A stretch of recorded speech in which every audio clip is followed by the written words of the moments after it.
れだわ。 Pada video kali ini, kami pun akan kembali menjelaskan dan juga menceritakan mengenai spoiler atau bocoran cerita terbaru dari manga Sepak Bola Kunci Biru chapter yang paling terbarunya, yaitu chapter 308. Di mana secara garis besar, isinya sama seperti yang sudah kami sampaikan kemarin, yaitu tentang kisah lanjutan dari Nagi, yang kebetulan dia sudah berhasil dijemput oleh ketua dari organisasi sepak bola Jepang alias oleh Buratsuta. Walaupun dari topiknya terlihat kurang menarik, tapi percayalah cuy, karena isi dari chapter ini ternyata lumayan bagus juga. Karena di dalamnya ada proses perekrutan dari Sae yang pada akhirnya dia pun sudah setuju untuk dapat bergabung tepat ke dalam tim Jepang. Oleh karena itu, maka tanpa perlu berlama-lama lagi, sekarang mari kita langsung masuk saja tepat menuju ke dalam topik pembahasan cerita utamanya.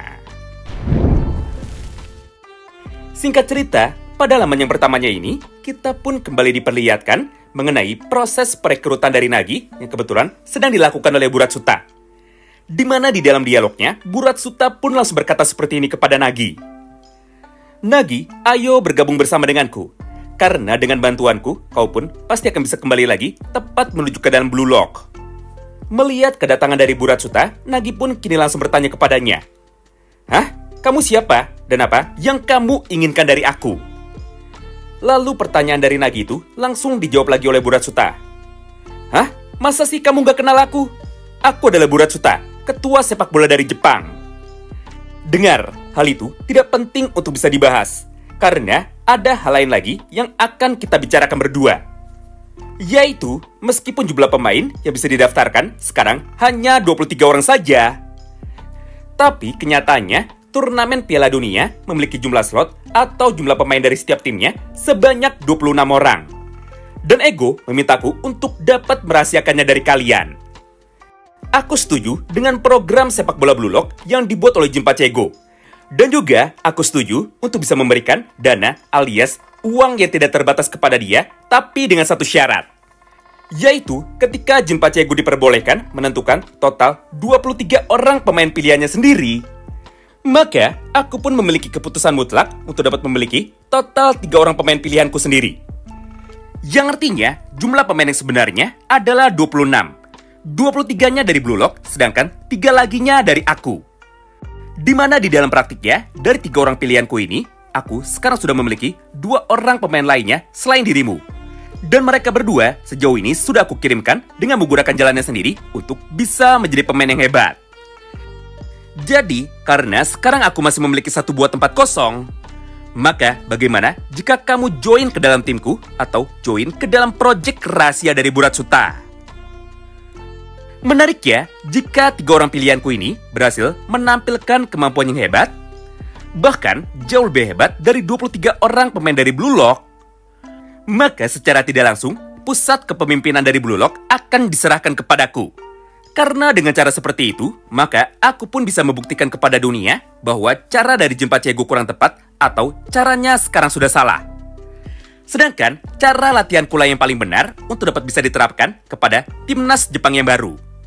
Jadi dengan alasan seperti itu, ayo bergabung bersama denganku. Karena dengan proyek rahasia aku ini dan juga dengan 3 orang pilihanku, maka kita pun bisa kembali lagi ke dalam Blue Lock sekaligus mengambil alih Blue Lock alias merebut Blue Lock dari Jinpachi Ego. Namun jika dirimu bersedia untuk bisa bergabung, aku pun memiliki 3 syarat wajib yang harus kau ikuti lebih dulu. Pertama, kau pun harus mengikuti tes uji coba kemampuan. Dimana jika dirimu bisa lolos ujian tahap pertama ini, maka kau pun akan bisa bergabung dengan 2 orang pemain lainnya lagi. Kedua, jika dirimu sudah lolos, maka semua hal yang berhubungan dengan sepak bola itu menjadi hak dari diriku, termasuk masa depanmu di dalam sepak bola.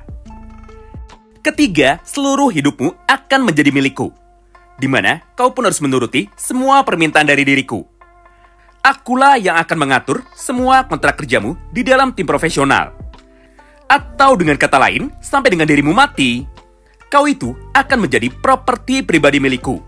Alias, kau menjadi pemain yang sepenuhnya akan aku kendalikan. Mendengar ucapan tersebut dari Buratsuta, Nagi pun awalnya menjadi sangat tertarik.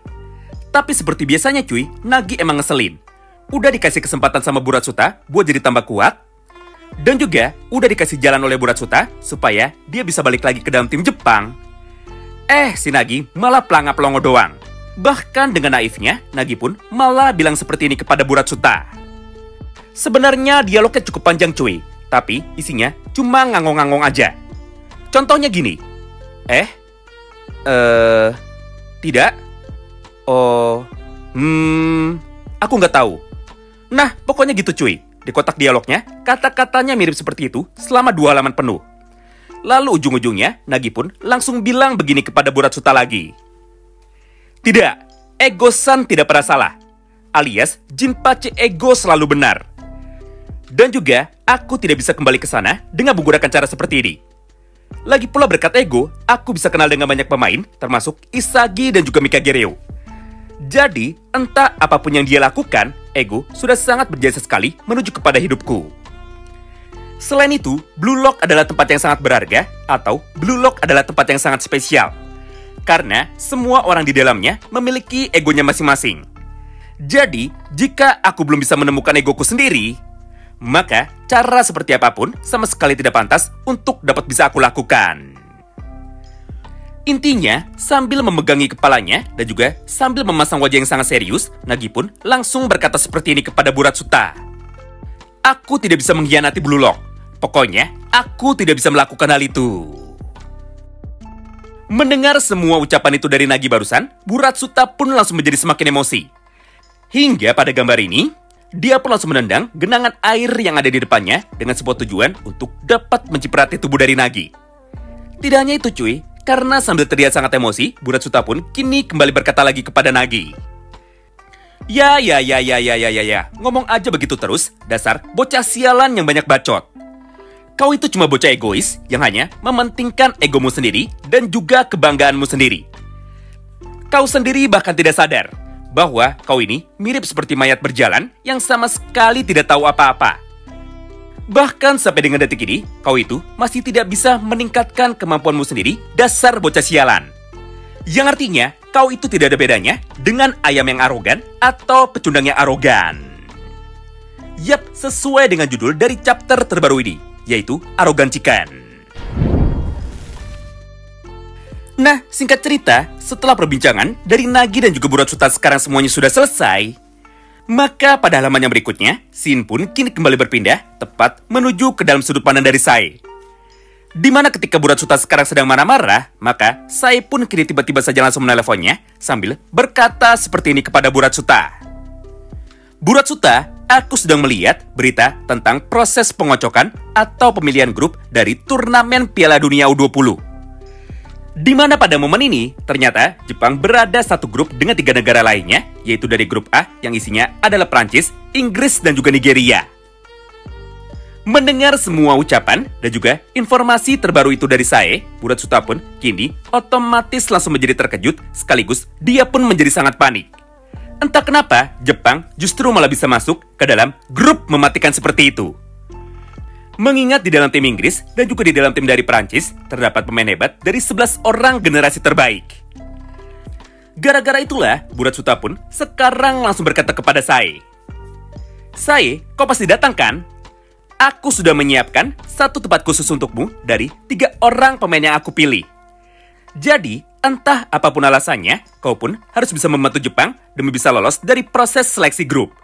Minimal, kita harus menang 2 kali jika kita ingin bisa lolos.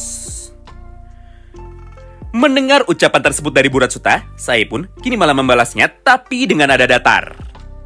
Tidak, aku tidak akan bergabung ke dalam tim Jepang dari awal. Tapi, aku akan bergabung ke dalam tim Jepang ketika tim Jepang sudah berhasil lolos dari babak penyisihan grup. Karena kenyataannya, tujuanku hanya ada satu, yaitu untuk bisa membalaskan dendamku kepada Bali dan juga kepada Spanyol. Yang artinya, aku akan bermain dari awal jika lawan dari kita adalah negara Spanyol. Oleh karena itu, di dalam babak penyisihan grup ini, aku tidak tertarik untuk bisa main. Dengan begitu, gunakanlah cara kalian sendiri untuk bisa menang. Tidak hanya sampai di situ, karena masih pada satu halaman yang sama, saya pun kini kembali menambahkan lagi. Dengar, aku memiliki mindset atau pemikiran yang berbeda dari timnas Jepang U20. Aku yakin kalian pasti bisa menang walaupun tanpa menggunakan bantuanku. Meskipun kalian berada di dalam grup mematikan yang isinya adalah Prancis dan juga Inggris. Jadi jika pada akhirnya timnas Jepang tetap tidak bisa menang walaupun lawannya hanyalah mereka, maka semua cerita ini dan juga semua perjuangan dari Blue Lock akan menjadi sia-sia. Atau dengan kata lain, Jepang harus bisa membuktikan kehebatannya lebih dulu, barulah aku akan bergabung. Karena pada dasarnya, aku hanya tertarik untuk bisa bermain dengan para pemain yang hebat. Mendengar ucapan itu dari Itoshi Sae, Buratsuta pun sekarang hanya tersenyum. Mengingat dia sebenarnya sudah mengerti tentang sifat dari Itoshi Sae. Oleh karena itu, Buratsuta pun segera berkata seperti ini kepada Sae sebelum teleponnya ditutup. Baiklah, aku akan menyisakan satu tempat untukmu. Jadi, pastikanlah untuk bisa pulang ketika timnas Jepang sudah bisa lolos dari babak penyisihan grup. Mendengar semua ucapan itu dari Buratsuta, Sae pun kini kembali membalasnya. Ya, aku akan menggunakan Blue Lock sebagai batu pijakanku untuk bisa menjadi yang terhebat sekaligus untuk bisa mengalahkan Bani. Karena sekali lagi, aku masih memiliki satu buah mimpi yang harus bisa aku capai, yaitu untuk bisa menjadi pemain tengah nomor 1 alias pemain tengah terhebat di dunia. Wow, menarik banget ya. Nah, itulah sedikit bocoran cerita singkat yang sekarang dapat kami sampaikan kepada kalian. Terima kasih banyak yang sudah simak video ini sampai habis, dan salam baku hantam!